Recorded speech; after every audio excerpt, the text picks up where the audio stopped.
आता science 1 10th science 1 bridge course unit test second. पहिली unit test झालेली आहे. आता सेकंड युनिट टेस्ट आपल्याला बघायची आहे. आता याच्यामध्ये काय काय आहे तर पहिल्यांदा तुम्हाला काही क्वेश्चन्स दिलेले आहेत. आता ही ऍक्टिव्हिटी 5 पासून 8 पर्यंत त्या ऍक्टिव्हिटीज वरती याच्यावरती क्वेश्चन्स आहेत. आता 5 पासून 8 पर्यंत ऍक्टिव्हिटीज ज्या आपल्या झालेल्या आहेत आणि त्याच्यामध्ये तुम्ही कोणत्या कोणत्या बघितलेल्या आहेत तर तुमचा 7th ऍक्टिव्हिटी जी आहे ती रिफ्लेक्शन, मिरर वरती फॉर्म होणारे स्फेरिकल मिरर्सचे फॉर्म होणारे इमेजेस, रूल्स कोणते कोणते आहेत ते बघितलं. 6th ऍक्टिव्हिटी मध्ये तुम्ही वर्क अँड एनर्जी याच्यासाठी स्टडी केलं. त्याच्यानंतर 5th ऍक्टिव्हिटी मध्ये तुम्ही इलेक्ट्रिसिटी, करंट इलेक्ट्रिसिटीचा स्टडी केलेला आहे. पोटेन्शियल डिफरन्स मुळे इलेक्ट्रिक करंट हा इलेक्ट्रॉन्स फ्लो होतात सर्किट मधून आणि at the same time current flows through the circuit in opposite direction. मग त्याच्यानंतर रेझिस्टन्सची पॅरलल आणि सिरीज कनेक्शन हे सुद्धा तुम्ही बघितलेलं आहे. आता या ज्या 3 ऍक्टिव्हिटीज बघितल्या 5, 6, 7 आणि 8 या 4 ऍक्टिव्हिटीज वरती तुम्हाला काय करायचं आहे पुढचा जी ऍक्टिव्हिटी आहे युनिट टेस्ट ही सॉल्व्ह करायची आहे. आता याच्यामध्ये बघा या ह्याच्यात तुम्हाला काही क्वेश्चन्स दिलेले आहेत. कोणते कोणते क्वेश्चन्स आहेत ती बघितली असेल कितीतरी जणांनी. Graphite is used as carbon electrode. Explain.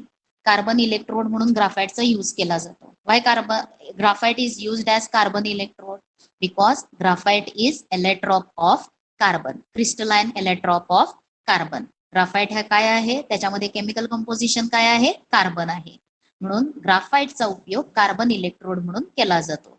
मग graphite is allotrope of carbon. त्याच्यानंतर why concave mirror is used in solar devices.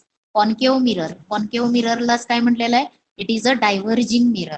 Sorry it is a converging mirror, not diverging. It is a converging mirror.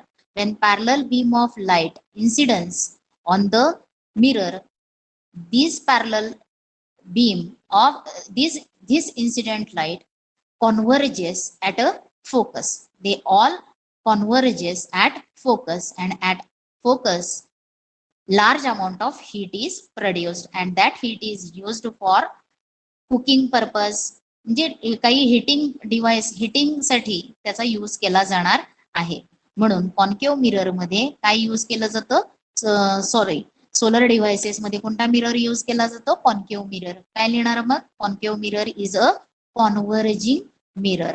when parallel beam of light incidence on it, they all converge at focus after reflection. So a large amount of heat is generated at the focus of the mirror. So concave mirrors are used in solar devices. कळलेला आहे answer. त्याच्यानंतर define तुम्हाला वर्कची definition लिहायची आहे. Potential difference आणि power. आता वर्कची definition काय येणार आहे अप्लाइड फोर्स मुळे डिस्प्लेसमेंट होत असेल तर काय म्हणणार आहोत if there is when there is displacement by applied force then work is said to be done. Work is product of force and displacement. त्याच्यानंतर potential difference. Potential difference ची definition काय आहे the amount of work done in moving a unit positive charge from one point to another point is called as potential difference. त्याच्यानंतर potential difference is equal to काय असतं work upon charge. Work done in moving charge from unit charge from one point to another point. म्हणून work साठी definition काय work साठी काय येणार आहे formula work is equal to force into displacement. त्याच्यानंतर पोटेन्शियल डिफरन्स हा कॅपिटल व्ही न डिनोट केला जातो. Capital V is equal to work done upon charge. Work done upon काय येणार आहे चार्ज म्हणून डब्ल्यू अपॉन क्यू हे येणार आहे. त्याच्यानंतर पॉवर ची डेफिनेशन पॉवर म्हणजे काय आहे capacity of a object to perform work is called as power. Power म्हणजे काय असणार आहे तर वर्क करण्याची जी काही कपॅसिटी आहे it is called as power. Power म्हणजे काय असणार आहे the rate at which work is done. Sorry एनर्जीची डेफिनेशन झाली ती. एनर्जी म्हणजे काय असणार आहे कपॅसिटी टू डू वर्क ही एनर्जीची डेफिनेशन. पॉवरची डेफिनेशन काय असणार आहे? Rate at which work is done is called as power. Rate at which work is done is called as power. म्हणून पॉवर इज इक्वल टू काय फॉर्म्युला आहे? Power is equal to work upon time. Power is equal to work upon time. त्याच्यानंतर right mirror formula. आता मिररचे types किती आहेत? Plane mirror, spherical mirror. परत spherical mirror मध्ये कॉन्केव्ह मिरर आणखी कॉन्व्हेक्स मिरर. आणि तिथं तुम्हाला मिरर फॉर्म्युला विचारलेला आहे. मिरर फॉर्म्युला याच्यामध्ये ऑब्जेक्टचं मिरर पासूनचं डिस्टन्स, तयार झालेलं इमेजचं डिस्टन्स आणि त्या मिररची फोकल लेंथ यांच्यामध्ये रिलेशन दिलं जातं.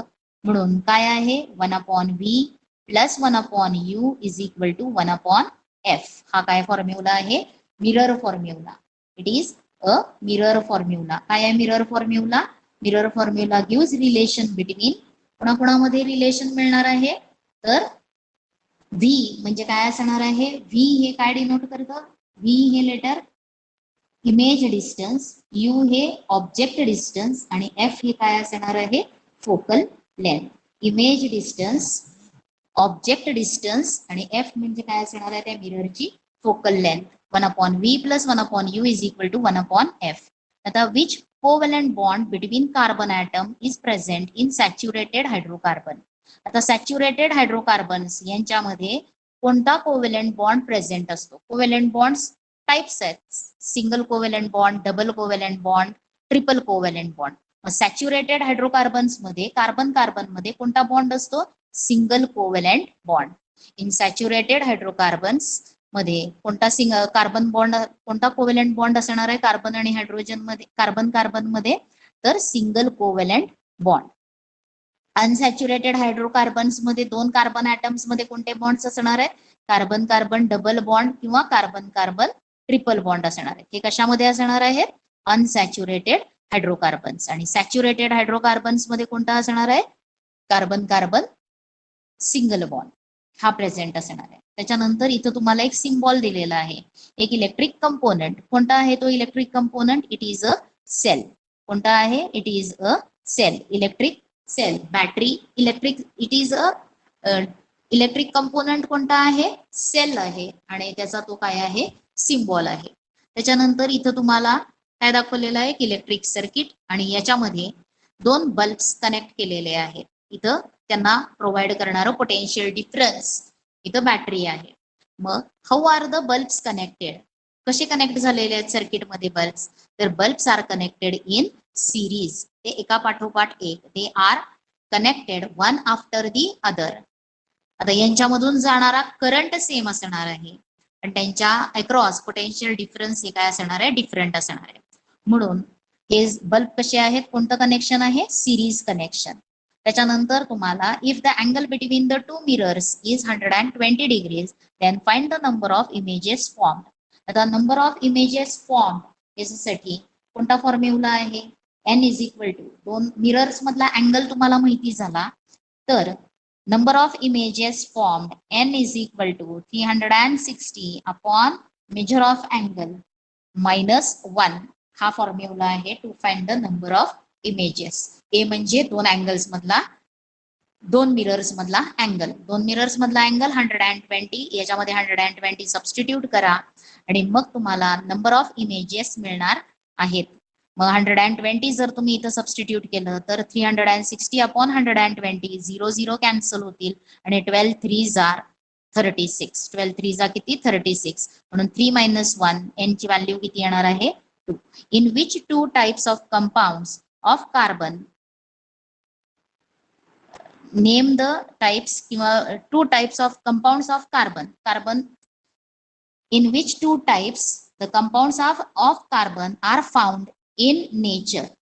in कोणत्या फॉर्म मध्ये आहेत कंपाऊंड्स कार्बनचे?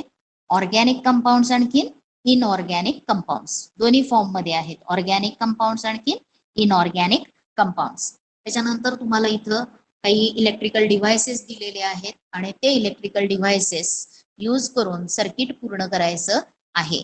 मग कोणतं सर्किट आहे? इथं बघा त्या कनेक्शन मध्ये इथं तुम्हाला काय जॉईन करायचं आहे, इथे काय जॉईन करायचं आहे, ह्या इथे काय असणार आहे? ते तुम्हाला इथं जोडायचं आहे, बघायचं आहे काय काय करायचं आहे.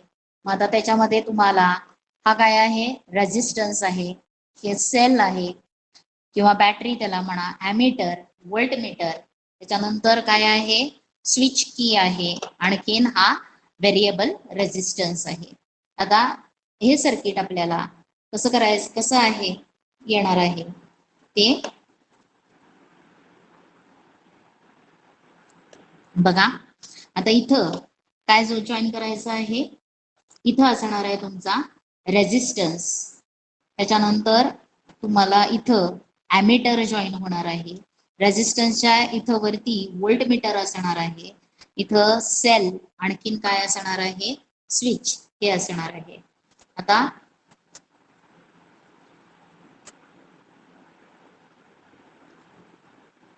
म्हणजे इथं रेजिस्टन्स, त्या रेजिस्टन्सच्या अक्रॉस त्याचं पोटेन्शियल डिफरन्स मेजर करण्यासाठी व्होल्टमीटर असणार आहे, त्याचबरोबर इलेक्ट्रिक करंट पास मेजर करण्यासाठी ॲमीटर असणार आहे, आणि त्याच्यानंतर इथं स्विच की असणार आहे, त्याच्यानंतर बॅटरी, आणि आता तुम्हाला हा व्हेरिएबल रेजिस्टन्स जो आहे तो व्हेरिएबल रेजिस्टन्स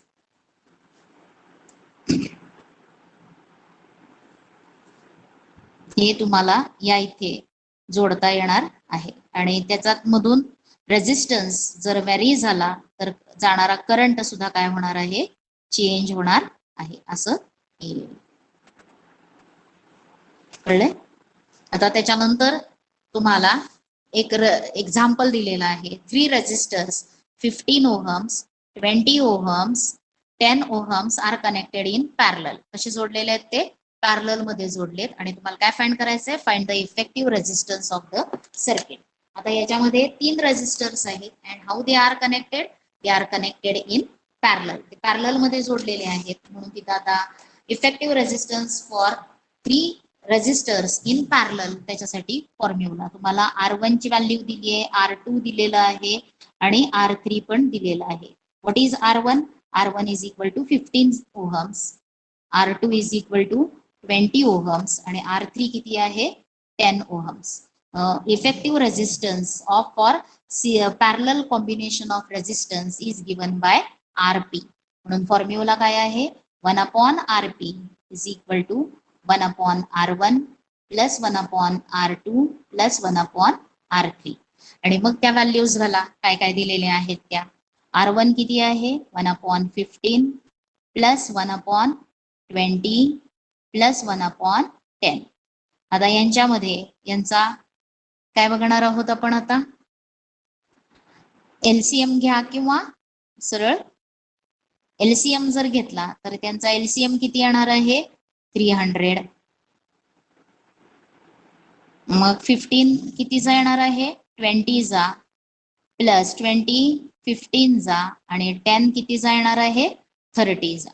म्हणून 1/RP इज इक्वल टू यांची ऍडिशन 50 60, आणि इथे किती येणार आहे बघा, 20 प्लस 30 50 60 65/300 1/RP.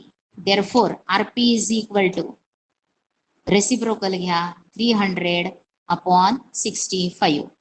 आता 5 च्या टेबलनं जर तुम्ही डिवाइड केलं तर किती येणार आहे, 5 कितीचा येणार आहे, 5 6 30 60, त्याच्यानंतर 5 1 5 3 म्हणजे 60/13.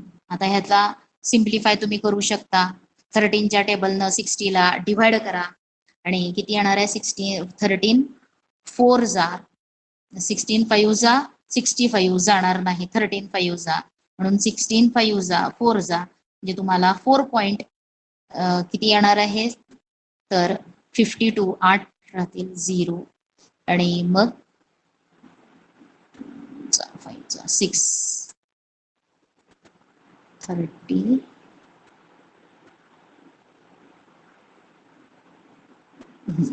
6 येत राहतील एवढे ohms. 1/RP is equal to काय येणार आहे, 4.66. आता जो काही effective resistance for parallel combination हा प्रत्येक रेझिस्टन्स पेक्षा काय येतो, कमी येतो. 15 ओहम्स, 20 ओहम्स आणि 10 ओहम्स पेक्षा हा काय येणार आहे, कमी येणार आहे. त्याच्यानंतर तुम्हाला पुढचा क्वेश्चन काय आहे बघा पटपट. आता ह्याच्यामध्ये तुम्हाला एक रे डायग्राम दाखवलेला आहे आणि त्या रे डायग्राम मध्ये काय दिलेलं आहे, तुम्हाला काय विचारले, ही रे डायग्राम ऑब्झर्व करायची आहे आणि answers what is the position of the object.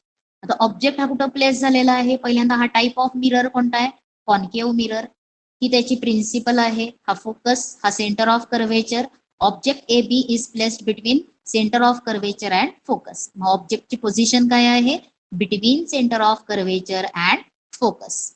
हे झालं. त्याच्यानंतर दोन रेज तुम्ही कन्सिडर केले, हा incident ray parallel to principal axis after reflection passes through focus. दुसरा incident ray कुठला घेतला, passing through focus after reflection it goes parallel to principal axis. आणि हे दोन रिफ्लेक्टेड रेज या पॉइंट मध्ये मेट होतात, तिथं तुम्हाला ए या पॉइंटचं रिफ्लेक्शन मिळणार आहे. आणि इथं परपेंडिक्युलर ड्रॉ केला तर A1 किंवा A dash B dash is the image. आणि इमेजची पोझिशन कुठे आहे, beyond centre of curvature, beyond center of curvature. What is the position of image? Image is formed beyond the center of curvature.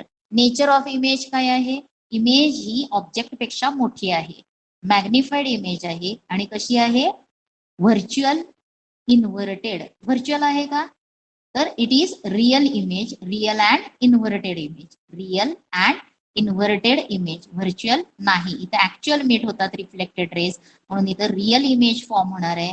आणि image is real and inverted, उलटी image तयार होते, real and inverted and larger than the object किंवा बिगर than the object किंवा magnified केल्या. त्याच्यानंतर तुम्हाला इथे एक एक्सपेरिमेंट दिलेला आहे. त्या एक्सपेरिमेंट मध्ये काय आहे, तर इथं दिलंय बघा, हा हे बीकर आणि त्या बीकर मध्ये एक सोल्युशन घेतलेलं आहे. कसलं सोल्युशन आहे, तर freshly prepared lime water, lime वॉटरचं सोल्युशन आहे. त्याच्यानंतर या टेस्ट ट्यूब मध्ये स्ट्रॉनं आपण माउथनं एअर ब्लो करायची आहे. काय केलेलं आहे इथं, blow air through straw in the lime water. Lime water मध्ये एअर ब्लो केल्यानंतर थोड्या वेळानं आपल्याला लाईम वॉटर हे कसं झालेलं दिसतंय, मिल्की झालेलं दिसतं.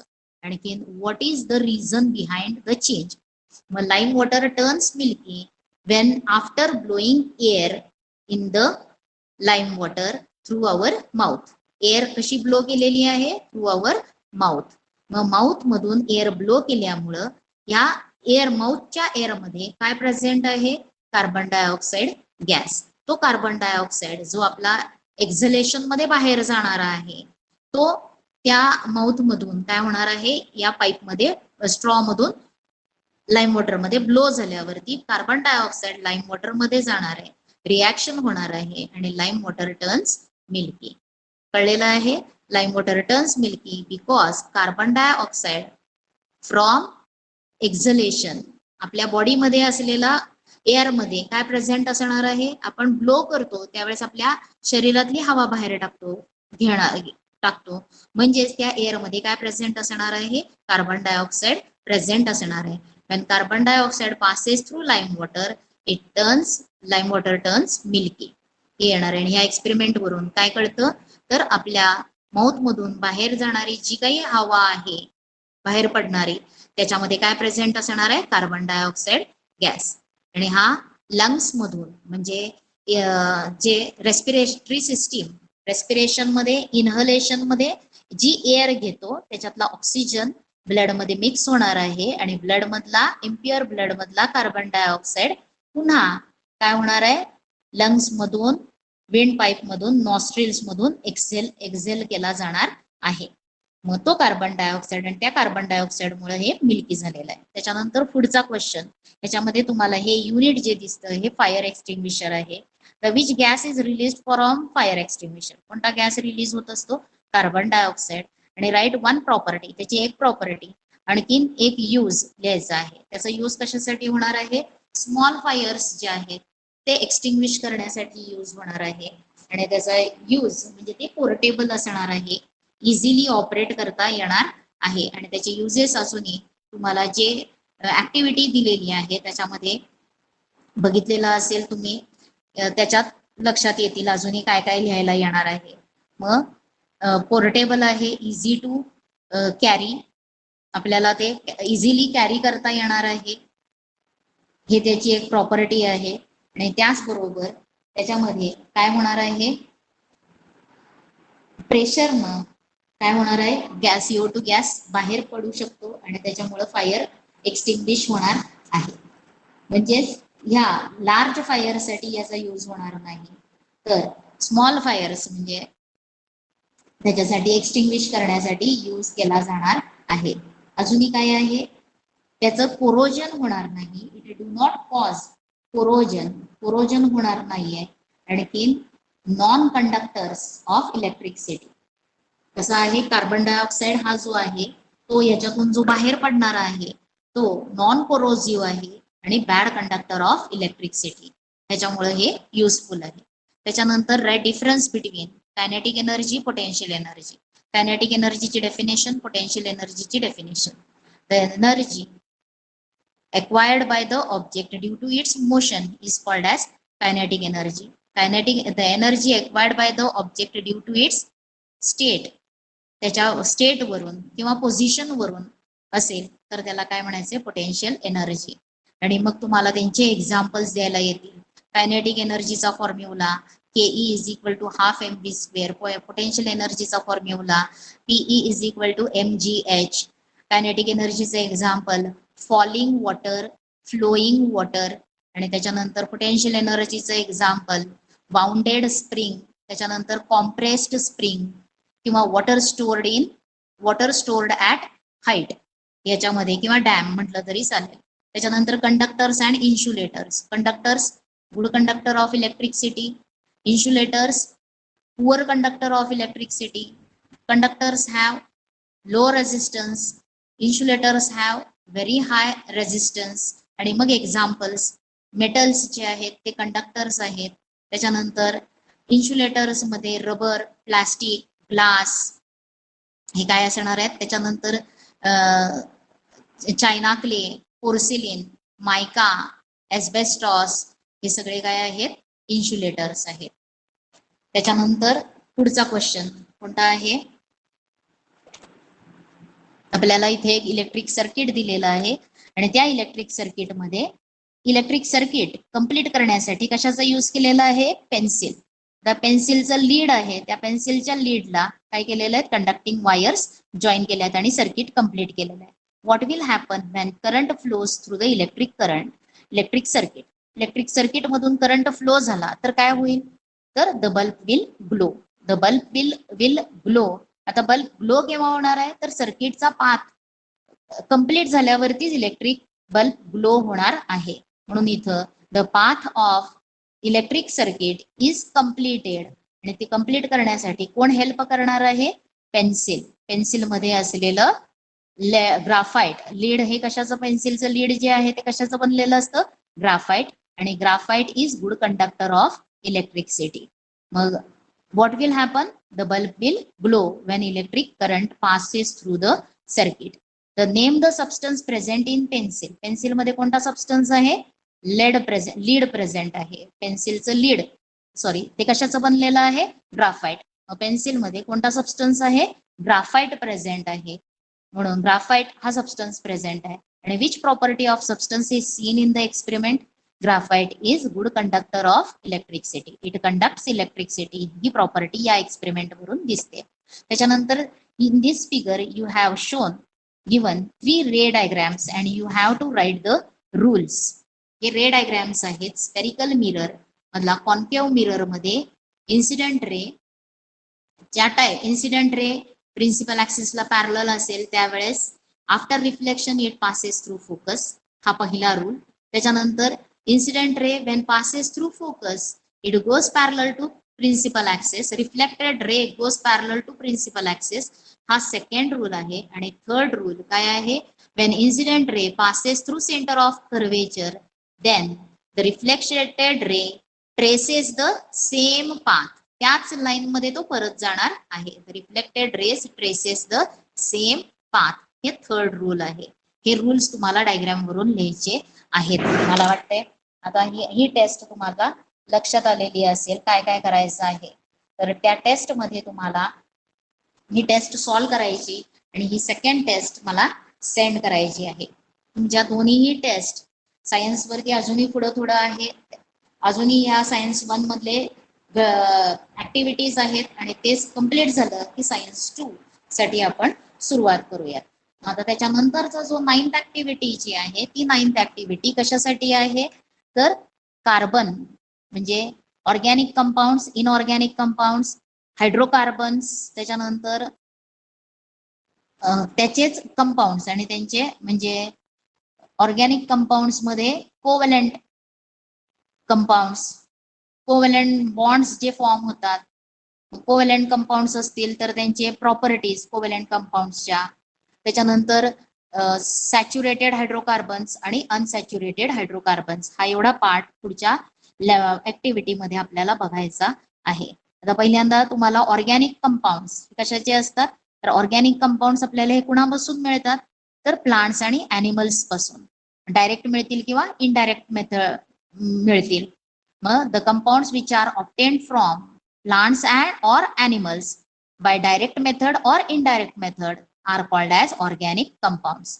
आणि त्याचबरोबर दुसरा टाईप कंपाऊंड्सचा कोणता आहे, इनऑर्गॅनिक कंपाऊंड्स. मग त्याच्यामध्ये जे काही मिनरल्स आहेत, अर्थ क्रस्ट मध्ये डिफरंट डिपॉझिट्स ऑफ मिनरल्स जे आहेत, त्या मिनरल्सच्या डिपॉझिट पासून मिळणारे जे काही कंपाऊंड्स आहेत they are called as organic inorganic compounds. मग इथं तुम्हाला ऑर्गॅनिक कंपाऊंड्सचे एक्झाम्पल्स दिलेत, इनऑर्गॅनिक कंपाऊंड्सचे एक्झाम्पल्स दिलेले आहेत.